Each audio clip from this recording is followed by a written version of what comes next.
अरे आग लगे, ये भी कोई जिंदगी है। सुबह से चिल्लम चिल्ली पुकार सुन के मैं तो तंग आ गई हूँ। अरे वो भी क्या दिन थे जब मैं गांव में रहा करती थी। पहले बड़ी सुखी थी मैं। पहले मेरी जिंदगी क्या थी और अब क्या हो गई है। शहर में तो लोग भेड़ बकरी की तरह जीते हैं। जीने का असली मजा तो गांव में है।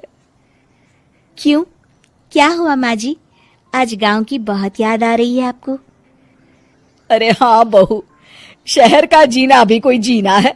लोगों की आधी जिंदगी तो सड़कों के ट्रैफिक में निकल जाती है और यहाँ रखा ही क्या है।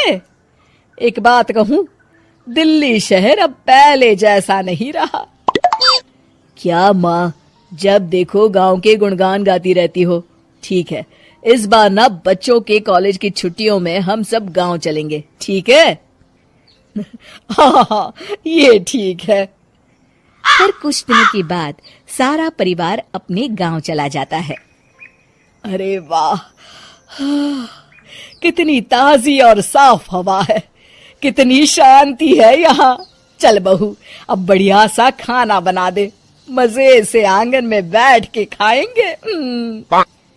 सुशीला गांव का माहौल देख बड़ी खुश होती है। 2 दिन के बाद गांव की कुछ औरतें सुशीला के घर आती हैं। बड़े दिनों के बाद गांव आई है सुशीला। हमें तो लगा कि तू शहर जाके गांव को भूल गई। और बतिया, तेरी बहू कैसी है? जरा मिलवा तो उससे। अरे मेरी बहू तो लाखों में एक है। बड़ी किस्मत वाली हूँ मैं जो मुझे जानकी जैसी बहू मिली है। हमेशा मेरी सेवा में लगी रहती है और आज तक कभी पलट कर जवाब नहीं दिया उसने। सुशीला की बातें सुनकर सभी औरतें हंसने लगती है।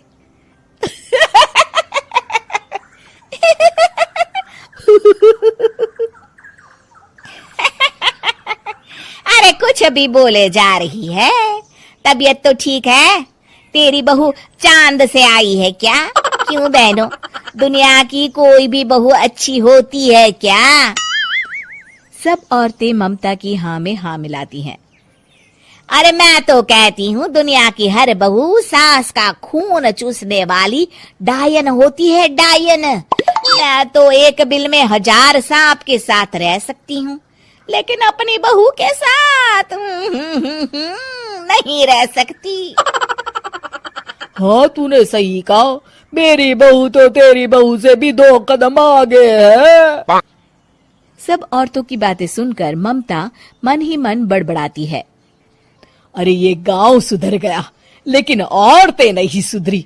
अगर थोड़ी देर और इनकी बेवकूफी भरी बातें सुनूंगी तो मैं सच में पागल हो जाऊंगी। फिर सुशीला उन औरतों को घर से दफा कर देती है और राहत की सांस लेती है। अरे बहू, जरा बाम लाके मेरे सर पर तो लगा दे। उन औरतों की फालतू बातें सुनकर मेरा सर चकरा गया है। इस गांव की औरतों का तो भगवान ही मालिक है। फिर अगले दिन सुशीला की सास उससे कहती है, अरे बहू, तू यहाँ क्या आराम फरमाने आई है? आखिर ये तेरा ससुराल है। चल चल, घर के कामों में हाथ बटा। शहर में कुछ काम धाम तो करती नहीं है। जरा अपने आप को तो देख, कितनी मोटी हो गई है। सारा दिन घर का काम करने के बाद शाम को सुशीला, हाय मेरी कमर, हाय मेरे पैरों ने तो जवाब दे दिया। आज तो मुझसे मक्खी भी न मारी जाएगी।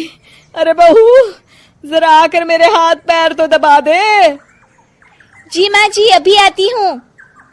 तभी सुशीला की सास जानकी को रोकते हुए कहती है, अरे रुक जा बहू, एक दिन काम करके इसको इसकी नानी याद आ गई।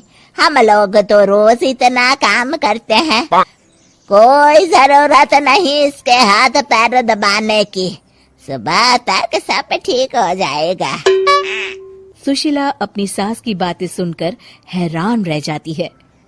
इस तरह धीरे धीरे गांव आने के बाद सुशीला की परेशानी शुरू हो जाती है। फिर एक दिन, अरे आज तो मैं कपिल शर्मा देखूंगी क्योंकि आज संडे है। सुशीला जैसे ही टीवी ऑन करती है तभी बिजली कट जाती है।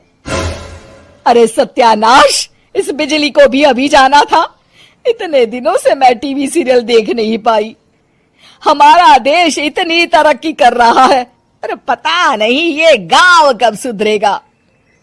अरे अब तो 2 दिनों के लिए बिजली को भूल जा, ये तो यहाँ रोज की बात है। अब इस अंधेरे में रहने की आदत डाल ले। हाँ। हे भगवान, अब क्या होगा? ऊपर से इन मच्छरों ने जीना हराम कर रखा है।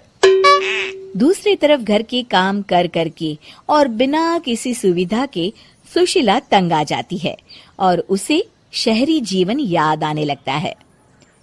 क्यों माँ, मजा आ रहा है ना? अरे आपने ऐसी सूरत क्यों बना रखी है? मुस्कुराइए, अब हम गांव में हैं। मोहन के साथ जानकी भी अपनी सास की खिंचाई करती है। हाँ हाँ माँ जी, आप ही तो यहाँ की बड़ी तारीफ कर रही थी। फिर अभी तो कुछ ही दिन बीते हैं, वैसे भी अब तो आप यहीं रहने वाली है ना? अरे नहीं नहीं बहू, मैं एक दिन और यहाँ रुकी तो मर जाऊंगी। मुझे शहर ले चलो। क्या दिन थे, कितनी सुखी थी मैं वहां। ठीक है माँ, हम कल ही वापस शहर चले जाएंगे।